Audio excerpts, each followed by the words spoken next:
Realia Superstar Chapter 7, First Day of Work. Ini hari Senin. Surga tidak indah, hari ini sangat berat. Ini adalah hari pertama kerja bagi Zhang Wei. Jasnya mengenakan dasi dan sekali lagi datang ke stasiun radio Beijing dan menemukan Departemen Seni dan Penyiaran Televisi lantai atas. Cakupan radio mereka kira-kira wilayah Beijing, Tianjin, Hebei. Ada juga sejumlah kecil kota di timur laut yang dapat menerima frekuensi. Mereka tidak dapat menandingi stasiun radio pusat, tetapi mereka jauh di depan stasiun radio lokal di tingkat yang sama. Pimpin kantor. Zhang Hao dengan lembut mengetuk pintu dan mendengar suara masuk, dan dia mendorong pintu ke rumah. Orang yang duduk di belakang meja, Zhang Wei, sudah melihatnya selama wawancara.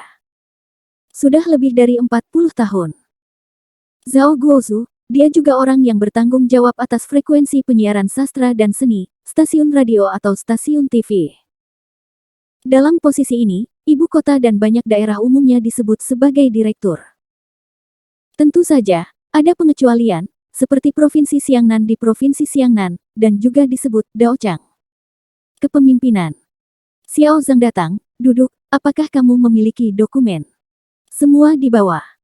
Yah, seseorang akan membawamu ke tempat kerja, tetapi kamu tidak terburu-buru. Kamu minum mulutmu. Setelah minum, aku akan membawamu ke area kantor untuk mengenalkanmu. Oh, kamu dalam masalah.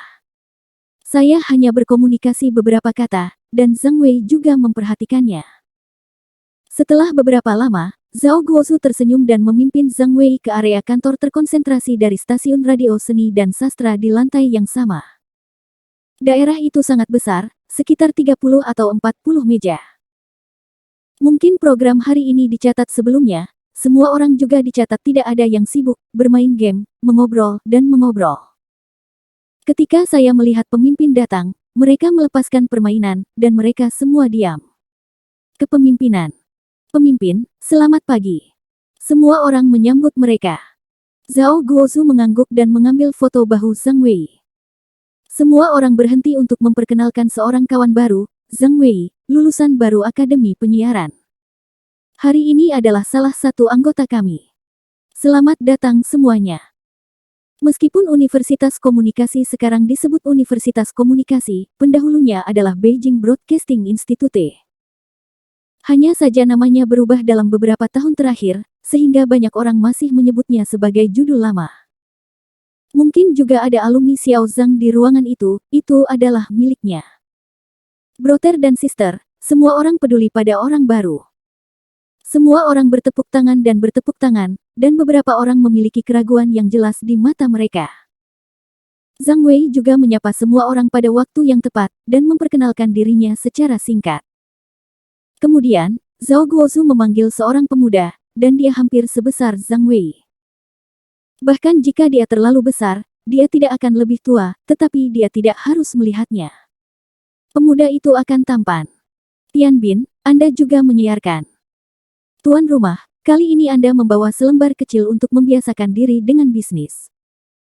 Tian Bin datang dan berjabatan tangan dengan Zhang Wei. Halo, Zhang, jika kamu tidak mengerti, tanya aku. Zhang Hao sibuk dengan kedua tangan. Tian Ge, aku akan mengganggumu setelah itu. Zhao Guozhu memberitahu Zhang Wei Dao, Oda adalah penyiar, Deep Night Ghost Story, dari frekuensi kami. Anda dapat belajar darinya dan membantu Anda. Sebelumnya, program siaran larut malam sastra juga memiliki cerita hantu, tetapi program tersebut tampaknya seperti tidak menyebut nama ini, sepertinya sudah dimodifikasi oleh ring permainan. Prosedur untuk berjalan pergi. Zhang Wei pergi ke prosedur masuk. Setelah menyelesaikan pekerjaan, sudah jam 10.30 pagi, dan dia kembali ke mejanya di sudut. Menurut posisi sudut, banyak orang akan mengambilnya. Lagi pula, pemimpin tidak bisa mengamatinya. Nyaman untuk malas, tetapi sudut ini berbeda. Setelah di sini, tidak jauh dari pintu. Kedua, ada dispenser air di sebelahnya. Sangat berantakan. Sebagai pendatang baru, Zhang Wei tidak bisa melakukan apapun. Meskipun gajinya sebagai pembawa acara siaran lebih tinggi daripada editor di area kantor yang sama, pendatang baru masih pendatang baru, dan tidak ada kursi tersisa untuk Anda pilih. Tian Bin duduk di seberangnya, dipisahkan oleh penyihir. Zhang Wei kiri dan kanan untuk melihat tidak ada yang harus dilakukan, tidak ada yang mengatur pekerjaan. Dia bangkit dan bertanya, Tian saudara, apakah kamu melihat apa yang saya lakukan atau belajar sesuatu? Keluhan Tian Bin jelas tidak sama dengan pemimpin sebelumnya. Dia tidak suka merawatnya, kamu harus terbiasa dengan dirimu sendiri dulu. Oh, Zhang Wei tidak cukup baik untuk bertanya. Ketika saya pergi ke kantin untuk makan siang, Zhang Hao juga menggunakan kesempatan itu untuk menyapa kolega di area kantor. Halo Wang, saya harus lebih memperhatikan saat pertama kali datang. Wang Xiaomei menyapu wajahnya, tidak asin, tidak pingsan, dan berbalik dan pergi. Zhang Wei masih ingin memegang tangannya, dan hasilnya cukup canggung. Sebelum melewati obrolan dan percakapan semua orang, ia mungkin tahu bahwa Wang Xiaomei, yang berusia sekitar 30 tahun, dapat dikatakan sebagai salah satu bintang di area kantor. Ia adalah saudara perempuan dari siaran seni mereka. Ia memimpin kata-kata, dunia. Program bintang dengan frekuensi mendengarkan tertinggi, ini adalah kolom sejarah manusia, berbicara tentang kuno, membicarakan ini, Wang Xiaomei memimpin dengan sangat baik, dan terlihat bagus. Meskipun dia tidak setakut Rao Aimin, tapi siapapun yang melihatnya juga akan mengevaluasinya dengan karakter yang cantik. Mungkin Zhang Wei tidak terlalu dingin padanya, karena Wang Xiao cukup tampan, tetapi terlihat bagus tetapi tidak memiliki fitur khusus. Temperamennya tidak cukup. Itu bukan bintang atau setengah lebih buruk dari pemiliknya. Sepanjang hari, Zhang Wei sibuk dengan komunikasi antar pribadi, tetapi efeknya sangat kecil. Tampaknya semua orang tidak terlalu antusias tentang dia, tetapi tidak ada yang seperti itu. Tian Bin seperti ini.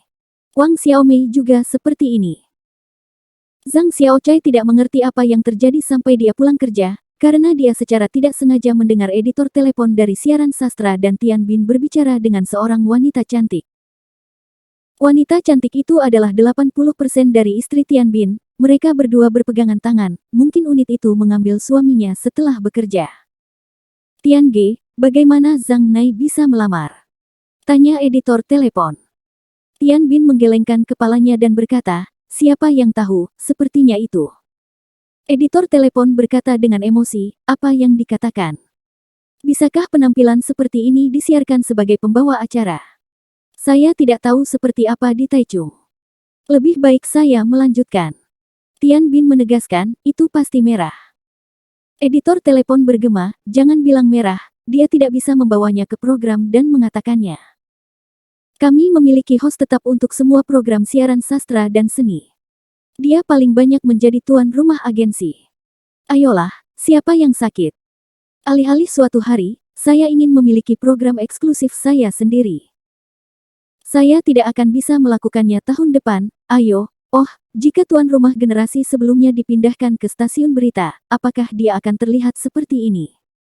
Saat hosting, istri dan anak perempuan Tian Bin tertawa dan berkata, apakah orang seperti ini direkrut? Benar-benar memalukan. Tian Bin Dao, pemimpin juga membiarkan saya membawanya. Bagaimana saya bisa mendapatkan pekerjaan ini? Istrinya berkata, kalau begitu dia akan mengabaikannya, dia tidak bisa hadir di acara itu, dan diperkirakan dia akan dikirim ke departemen lain dengan beberapa atap rumah. Para biarawan berjalan pergi sambil mengobrol, tetapi saya tidak tahu bahwa Zhang Wei, yang berada di pintu perusahaan, telah mendengarnya. Masih menantikan untuk mendistribusikan saya. Siapa kamu jelas, para editor dan juru tulis semuanya beruntung, dan pembawa acara siaran lainnya juga percaya bahwa Zhang Wei tidak akan memiliki prestasi, atau bahwa kelas pengganti Zhang Wei tidak berbeda dari salinan biasa di mata mereka, sehingga mereka memiliki adegan, sastra, dan seni ini. Tidak ada seorang pun di Taiwan yang peduli padanya. Siapa yang memberitahumu bahwa aku tidak bisa memecat? Siapa yang memberitahumu bahwa aku tidak bisa mendapatkan pertunjukan? Tunggu, saya akan membiarkan Anda melihat dan melihat. Mengejar kehidupan manusia adalah nama dan manfaat. Zhang Wei tidak serakah. Hanya nama yang tidak menguntungkan, ia akan mengerahkan segala upaya dan energinya pada ketenaran. Menurut cincin permainan, menjadi bintang terbesar di dunia tujuan utamanya adalah untuk terus maju. Upaya akan selalu membuahkan hasil. Meninggalkan semua keinginan hanya untuk ketenaran, dan dia tidak percaya bahwa dia tidak dapat mencampur adukkan dirinya sendiri. Adapun hal-hal lain seperti uang. Oh, apa uangnya? Bisakah kamu menjadi terkenal?